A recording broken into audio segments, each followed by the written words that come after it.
kami dari kelompok 3 akan melakukan roleplay mengenai komunikasi pada anak remaja. Di sini saya Sigit Febrianto sebagai perawat 1. Saya Azhara Syakira sebagai perawat 2. Saya MC Bulo sebagai perawat 3. Saya Nike Frisya Aurora sebagai pasien. Saya Cahaya Efriandri sebagai keluarga pasien. Selamat menonton. Azhara, Aang, hari ini pasien kita Niken. Niken ini punya keluhan sakit asam lambung karena sering kali telat makan. Dia juga ada anemia ringan dan juga demam. Nah, di sini kita harus berkomunikasi dengan sabar dan berempati supaya dia merasa nyaman. Betul Sigit, Niken masih remaja, jadi pendekatannya itu harus lembut, jangan sampai dia tuh kayak merasa takut ataupun tidak didengar gitu. Baik, saya akan fokus untuk cek tekanan darahnya dan suhu tubuh sambil bantu komunikasi. Yuk kita pastikan kita semua sudah siap. Ayo kita langsung ke ruangan Niken.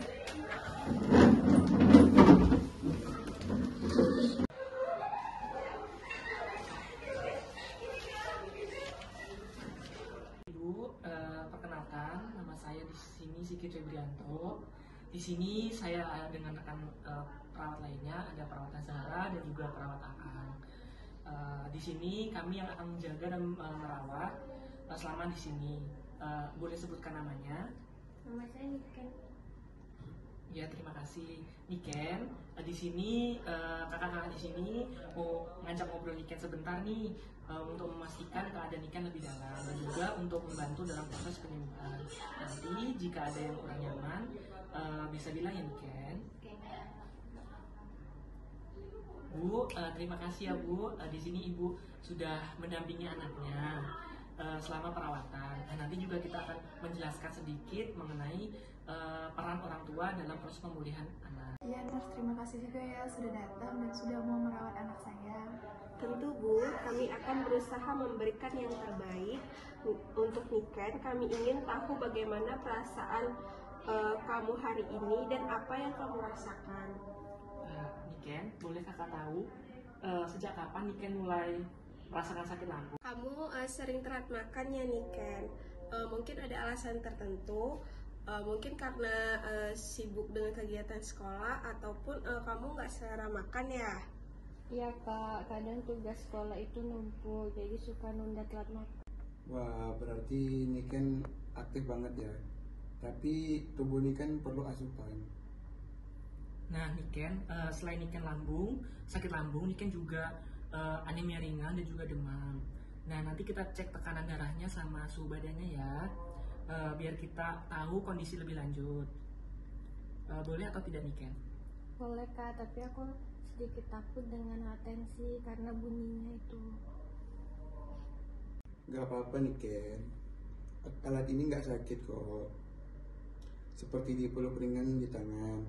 Kakak janji periksanya pelan-pelan ya. Kita bisa ngobrol sambil dicek biar kamu nggak terlalu tegang ya. Oke, kita coba pasang di sini ya.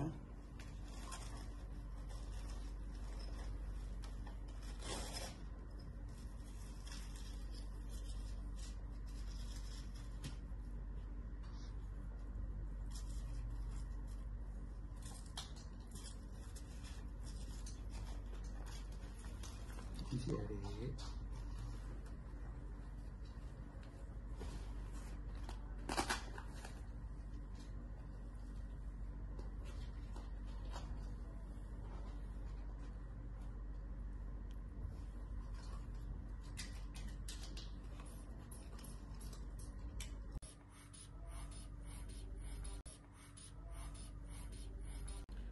Oke, tekanan darah Niken itu 110/70. Nah, suhunya itu 38 derajat Celcius. Nah, berarti sekarang ini Niken lagi demam-demam ya. Niken demam dan perut perih. Itu biasanya makin terasa kalau kamu tuh tidak makan. Karena tubuh itu kan pasti memerlukan energi dan perlindungan. Apalagi karena anemia, kamu juga bikin tubuh kita tuh akan terasa lebih capek gitu nih kan. Iya Kak, saat bangun tidur aku juga terasa pusing. Itu wajar nih Ken, karena pada saat anemia kadar hemoglobin dalam tubuh kita tuh berkurang. Nah itu juga mempengaruhi oksigen yang ada dalam tubuh. Tapi itu bisa diatasi nih Ken. Nanti bisa kita bantu cara agar Niken bisa mengatasi anemia, kayak mengatur pola makan dan pola istirahat. Apakah boleh Niken? Boleh Kak, tapi aku sering lupa kalau sudah ngerjain tugas, kadang tiba-tiba sudah sore aja. Gimana kalau kita coba pakai alarm di HP sebagai pengingat makan? Bisa di setel untuk pagi, siang, dan sore. Nanti jamnya bisa disesuaikan sama jadwal sekolah atau aktivitas di rumah ya. Ide bagus juga, aku juga belum pernah nyoba kayak gitu. Iya, nanti ibu bantu ingatkan juga. Kita bisa buat catatan kecil, nanti ditaruh di meja belajar Niken ya. Wah, hebat nih timnya Niken. Kalau kerjasama seperti ini pasti cepat cara penyembuhannya. Nah iya Niken, selain makan teratur, Niken juga harus makan makanan yang kaya akan zat besi untuk anemianya cepat pulih. Misalnya kayak makan bayam, makan daging-dagingan, tempe. Nah Niken suka yang mana? Suka bayam Kak, cuman kalau daging suka enak. Nggak apa-apa, kita bisa mulai dari yang apa yang kamu suka dulu. Bayam itu bagus banget, dan nanti kalau dokternya menyarankan, kamu bisa minum suplemen zat besi. Tapi tenang, kami akan pantau bantu efeknya. Kalau obatnya bikin mual gimana Kak? Itu bisa terjadi, tapi biasanya kalau diminum sesudah makan dan air yang cukup, biasanya bisa dicegah. Niken, kamu sudah luar biasa. Di sini kamu sudah mau cerita semuanya.